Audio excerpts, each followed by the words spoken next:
So this is a new problem. Yeah, I don't know if you can hear that. That's a vacuum leaking through inside the box. It says dead node. I don't know. There's no lights. I push the switch button and there's just vacuum leaking out everywhere. Well, found the problem. That's the problem right there. So I guess the box is sealed up pretty good, seeing how it was only leaking through the on-off switch. It wasn't working, but as you can see, it is now blinking. This liquid right here came out of it. I did go service this main line because it said a 0 on it, so I don't know. I guess there's a little bit of pressure, but I've never seen it do that. That's a new one to me right there, so I don't know. I'll put it back together. May have to add a zip tie or something to it. Not sure. Something. And see if it works. So we're plowing again this year, probably for the, I don't know, 5th, 6th time. We're up here at the upper pickup station. Had to bring in the big guns, loaded with a 12-footer plow. Got the generator warming up over there. Power's still currently on, but I'm anticipating it's going out. So get the wet generator running so we keep the water pump on, keep the vacuum on, because the sap is still trying to run. But yeah, just trying to buck this snow up. There's a lot. It's very wet, very heavy. Not all that fun, but that's the way it goes. So sometimes when you're stuck, the best thing to do is to just roll it over. Down here at my pump station, trying to turn around. I gotta roll it out of the hole. Love it. Pump station doesn't work very good like that. It's insulated, I suppose, but the lines are never gonna thaw out going into it. Shovel it out. So one thing that's great about having a little snowmobile, this little 300, is it fits places. So I'm coming down through this main line here. For some reason, this section got hit pretty bad with the snow pulling the lines down. So this section here I already went through. I can just sneak under there and kind of reach and get them. I mean, it snows, I don't know. Everybody asks me, I don't know, 24, 30 inch, I don't know, a lot. It's tough to walk through, so scat through with this little sled and get these out of the snow. So you want to be a sugar maker?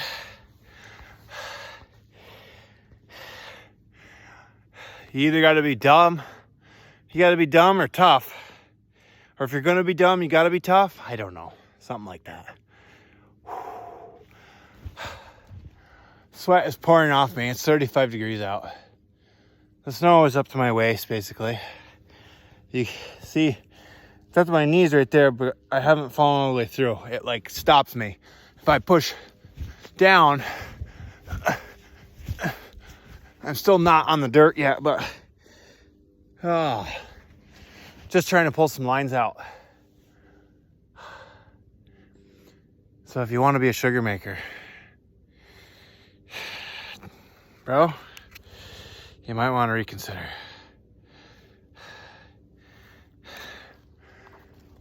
Woo! So I've seen people ask about pulling lines out of the snow. If you should, do you have to? Does it matter? Yeah, I mean, it does matter. Sap is frozen there underneath the snow. So I'm headed towards that line that you see goes in the snow there, comes out the snow there. I'm assuming that the sap is frozen right there in the snow. Pretty much every one that I've pulled out has been. Working in a 5,000 tap bush right now. Definitely the hardest hit by this nor'easter storm. It faces pretty much due south, so I don't know if this snow was a little bit wetter or what right in here, but this bush definitely got hit the hardest. So let's take a look. So I don't know if you can see that, but there isn't any sap in that line on this side of the snow. This is the downhill side, right? Main line's there. So just a quick yank. Of course, I got my glove on. I'm gonna go like this. And just to show you, let's see. What do we got here? There, okay. Now, I don't know if that's gonna show up real good, but you can see that ice right there. In there, right? Oop. Okay, I'm gonna clean off some more. Sorry for the heavy breathing. Tired. Legs are tired. A lot of breathing. Okay. Still in the snow. Still in the snow.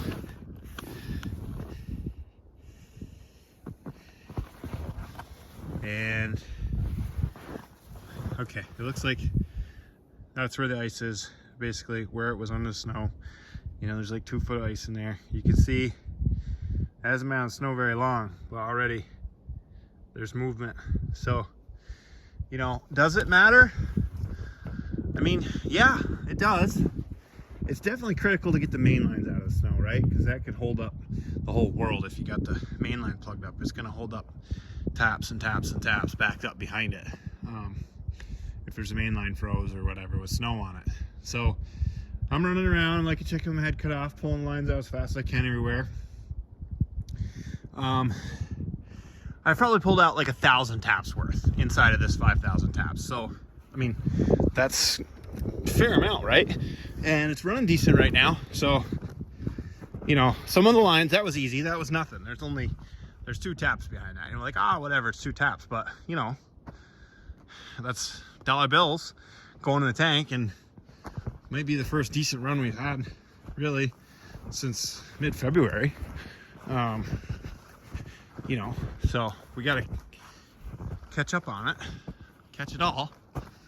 But I'm on my way out now. This bush pretty much caught up. Blew out some snowmobile trails. It's been wild the last couple days here. So we're gonna meander down the hill and take a lunch break, do some more pulling here in a minute. Well, here we are after the big nor'easter, headed into the week for another one, I guess is what they say. Riding around my upper lot here, 5,000 taps. Snow is, I don't know, 24 to 30, something like that depth-wise, and solid. So I'm riding my old Skidoo Tundra, 2001 model year. Got a lifted seat on it to help you not have your knees in your teeth. I got some raised bars on it, but anyways, able to scoot around here anywhere I want to go right now.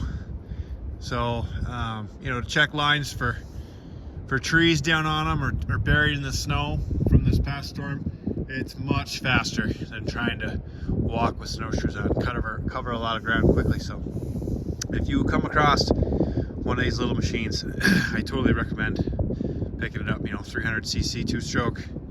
It's the way to go. Out in the woods. You gotta get out in the woods every day.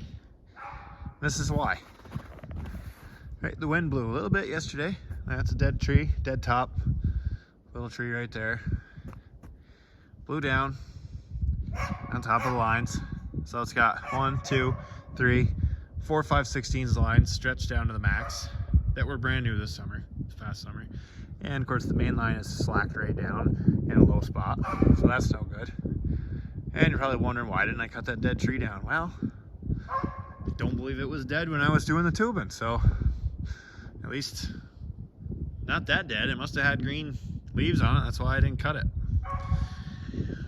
Every day, things change. 2-inch dry line, which hasn't really had any liquid in it this year yet. Just thawed out.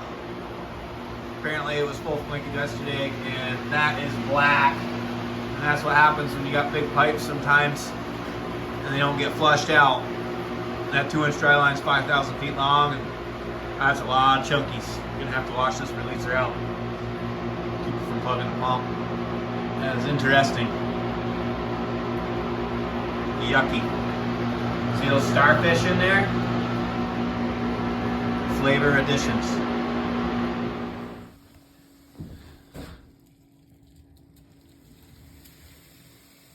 It's interesting sometimes when the ice is thawing out, how quickly it'll come rocketing in here, especially on this system. Comes through the building and then outside, goes over the roof, over the road. Yeah, and it's a little bit flat, definitely flatter than I'd like, but it's better than having a pump station for it, I guess. But what are you gonna do? It's about 1,000 taps. But it's done. It's coming slow. So down in the cellar here, got a pretty good run today. 21st, second day of spring. This is 2,300 taps rolling in. The big stream is a wet line.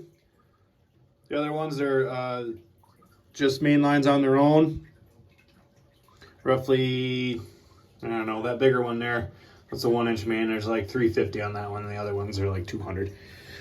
But yeah, good run here. Let's go.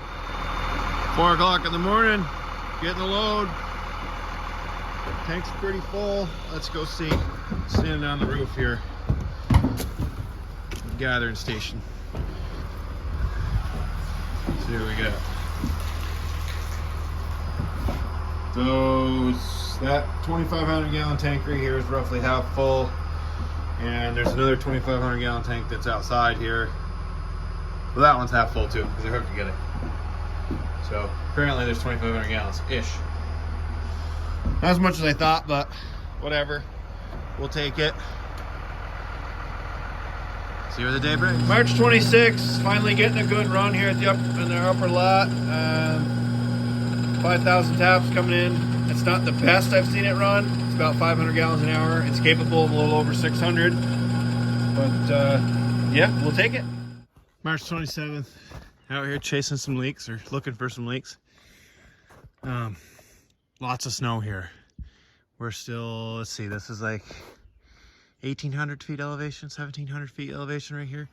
But the reason I'm going to make this quick video is this is like 200-pound test snow. I'm standing on top of the snow. And I don't even really know exactly how deep it is. I don't know. I mean, it's above my ankle right there, and I'm still not to the ground. I can't even dig through it so hard. So it'd be interesting to see what this does as we go forward to the season. If this is going to help us extend us, or if it's going to make us a little bit short this year because it's going to get too hot too fast and the snow's not really going to help. I don't know. We'll have to wait and see. Stay tuned. Finally, a good run.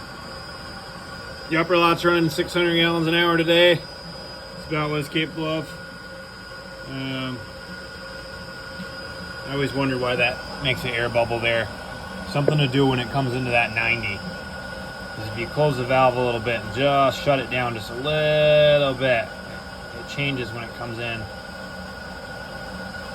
Something about that 90, it's making a circle going around in that 90. That's why you see that doing that weird air thing right there. It's not, there's not a leak there, but yeah, keep catching it. Still plenty of snow here. I don't really know. 2 feet, 16, 18 inches. I don't know, maybe 2 feet. Hard to say exactly without going out in the woods and shoveling it, but still plenty. Well, anybody that has a tank like this with these manhole covers, definitely not cool. I don't know how long it's been leaking sap, maybe an hour. It's just stupid. Nothing like filling with 3-inch pipe out of the tank. Blasted right in there so fast. Nice short throw. Got about, it was up to near that upper tie, that's about 2,000, so be a quick load.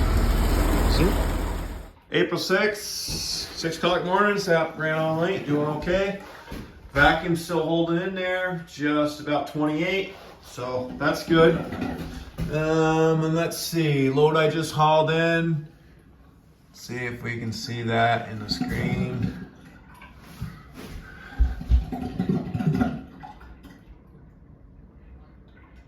One, 2, 3. It's a strong 1-3. We'll take it. Morning. April 4th, I guess. Get another load here, second load of the morning. Just want to talk about the mental side of maple syrup here for a bit. You know, being a so-called professional at this, I guess. I mean, I don't know really what makes me a professional. this is my living. That's how I, put food on the table for the family and everything. The mental toughness this year, more than just the storms and the damage and dealing with that all, pushing yourself through and the tiredness of it all, has been the not knowing. I mean, when we get a big snowstorm, we don't know how much damage it's going to cost. Or if we get a windstorm, we don't know how much damage it's going to cause and all that. But, with what we're hearing from buyers and different producers being told they may not even be able to sell their syrup or not get paid for it, or they're not going to pick it up. They got to deliver it. They're not going to get paid till next year. So I've heard so many different things from different producers this year. So it's a little stressful to not even know if you're going to be able to sell your syrup, and especially the price, not knowing what the value of it is. It's really tough, you work every day, 7 days a week here. We've been going since, it's 365 really for me, 365 days a year, but been going hard since, late December, started tapping January 1st, and work at it every day. If you figured out the hours, the dollars per hour at the end of the year, it almost doesn't even make sense, honestly. Sometimes it's tough to swallow, and, like in the milk industry, right? We milk cows for 8 generations. You get a contract with the milk company that they're going to buy your product. Now, yes, there is a price fluctuation, but they're going to take your product and they're going to pay you. With this syrup, you can't get a contract. You can't get a guarantee with anything. It's like year to year. It's like we biting our nails every year. Oh, hopefully they still want to buy our syrup. Hopefully we're still a customer. Hopefully it still has a value, and Canada really controls us. The Federation really controls us because they're the biggest producer in the world, and the United States, I guess, is the biggest buyer of the world. So yeah, it's just, it almost makes me just want to jump right off my little ledge right here. Walk the plank right off. It's just tough. It's tough to plan and all that. We're a family business, so small family business. We don't really believe in going and borrowing money to run this whole operation. I guess if I was a big corporation style, big company with lots of employees, I guess I'd probably have to have a line of credit and stuff like that to be able to afford to do this. But, are we going to buy a new truck this year? Are you going to replace this or do that? We don't know, because we don't know how much money we're going to get, how much value it is or anything. I mean, yeah, we can guess. But like I said, it's not just the guess. It's of the money. It's are they going to take it? Do they even want it? Because like I said, the reports are they don't even want it. So that's just a rant I have this morning. Anyways, waiting for my truck to fill up here, as you can see. But we still got plenty of snow here, so that's good. Up here in this upper lot. I know I haven't shown you some of the other lots too much this year, but, I don't know. Still enough to ride the snowmobile. All right, on to the next thing. It just never ends. Here we are, the last few days of the season, and we get in a windstorm, and so we're getting damage. Love it. Well, if you've ever wondered what happens at the end of the season, it gets to be really gross. White, foamy.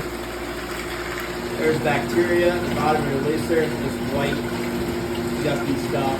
I haven't tested the sap for the acidity, but I'm sure it's quite acidic.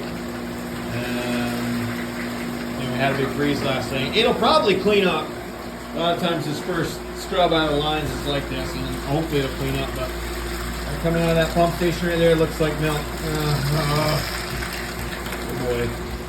Nice babbling brook. It's good to see at the end of the season. But this isn't. Inside my pump station, yucky, fuzzy stuff. Just pumping it out here, getting ready to wash it out. Not exactly what we want to see, but that's how it goes in the waning stages of this maple season. Just about ready to pump some air, and boom, shut that off. Well, we'll clean this out, see how it comes out. So just finished up replacing a recirc pump on one of our recirc pump vessel things. And, well, replaced the motor anyways. This is the one that failed. And when I took it apart, this was just hanging. So it appears that the motor was probably failing, drawing too many amps, I guess. Or maybe this piece right here got liquid in it, you know, because it is under PSI inside the vessel. Or, you know, I don't know, whatever, it failed. I think this is one of the originals on the machine. We haven't really had that many issues. I think this is like the second one out of 9 vessels. So maybe, let's see, is this thing 8 years old, 8 or 9 years old? So no big deal, you know, it's run a lot. It's a $600-800 motor, so it's all good.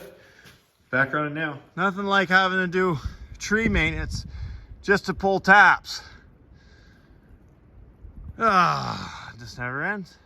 Well, just going out and unhooking a couple lines that cross some trails. I pretty much always unhook everything and, you know, get the pumps all summarized and all that before I start pulling taps. So all I do is concentrate on pulling taps.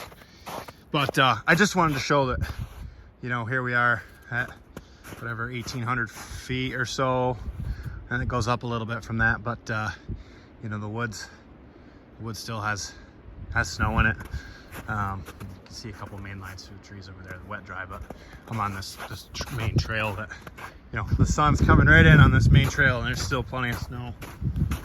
The woods has got a little snow in it here and there, but, you know, not terrible. But yeah, it's over. Didn't do very well. This woods is like 3.7, 3.8, I guess. I have to actually add it up. I don't think it tagged 4. I'll have to look at the final numbers. Well, that's a wrap for the year. Out here it's 7 in the morning. I'm gonna start pulling some taps. We got about 17,500-600 to go. Did a couple hundred yesterday after I got the pumps turned off, things cleaned up. Ended up about 5.189, so like 5.2 pounds per tap of syrup. So yeah, here we go. Be a couple days pulling these out, I guess. A little bit of a disappointing year for sure. I know for some it's way worse, but you know, just so much work goes into it in the off season, and of course you can't control Mother Nature. I do believe the drought from last summer probably got us more than anything. It's super dry right now. Of course, there's been a lot of fires and things like that. So, yeah, that's it. Clean it up and start working on the projects to get ready for next year, I guess. So you guys having fun pulling taps today? Yeah. Somewhat. For the most part. It's a lot of work, isn't it? Yeah. Yeah. And it's hot out. Mm-hmm. Humid. So we only got like 15,000 left to go. Think we can get that done this afternoon? No. 50,000 left for like Yeah. everywhere. Yes. Yeah. Oh. How much should we start with? Well, anyways, this is the tap pulling crew that I got today. Basically, Mason, the oldest here, it's his first year kind of like really getting into it and doing some. Silas, the middle here, and then Eliza, kind of their first time really helping at all, doing some tap pulling. So it's a learning experience for him. So till next year.